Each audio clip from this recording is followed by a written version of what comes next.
Alright, language analysis conclusion. This video presumes you've already watched the language analysis introduction, and all of this will make sense to you a lot easier, a lot more quickly. So, again, same as you did for the introduction. Without checking, write out the acronym FAT CAT PIC and note down what each letter means on a new page, on a separate section of your book, whatever you can to kind of go through the process again.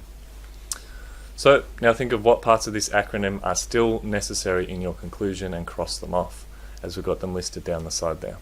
And again, just as in your introduction, the key thing is intertwining. So we're talking about multi-clausal sentences, commas in there, and connective phrases to connect things up. And you're going to try and talk about as many things as you can about the elements that you still have left of your acronym. So we don't actually have a special acronym for the conclusion. If you can think of one, add it to the comments section below. I'd be really interested to see if anyone can come up with one that's a bit smoother. But like if we look at the letters we've got A, C, A, T, I, C. So maybe, I don't know, Asia, I got nothing. Let me know if you can come up with anything.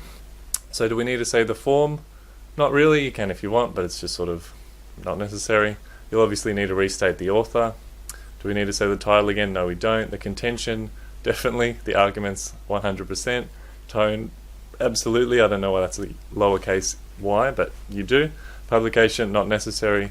Image and context are optional, but obviously if you're trying to achieve full marks, these things might help you to kind of make more connections and better intertwining of the things that you're talking about.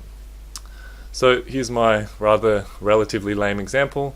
Mr. Chalkington set out his contention that cheese is the superior food, beginning in a spiteful tone, then shifting to an even-handed tone before finishing in an accepting and inclusive tone. So this is good because it's not just one tone. It would be very rare for a person to maintain one tone throughout a speech, and likewise through an opinion piece or an argument.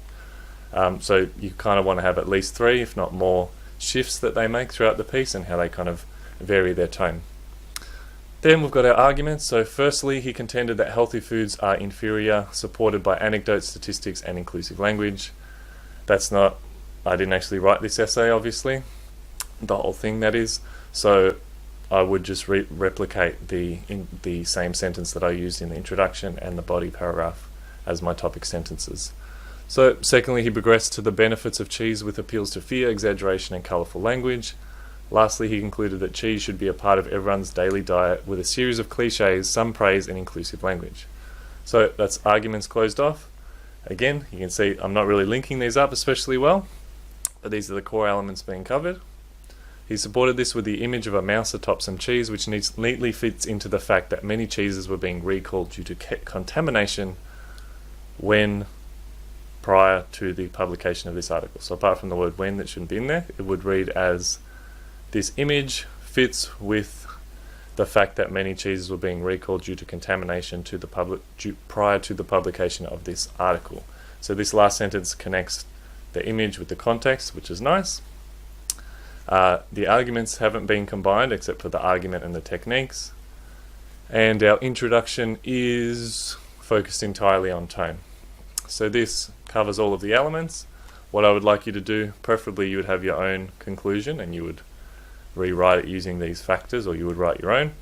If you don't have anything in front of you, use this one. I'll post a copy of this actual paragraph into the description of the video, and then I would like you to kind of go through it and improve it. How would you combine things? How would you intertwine these factors, and how would you link them together?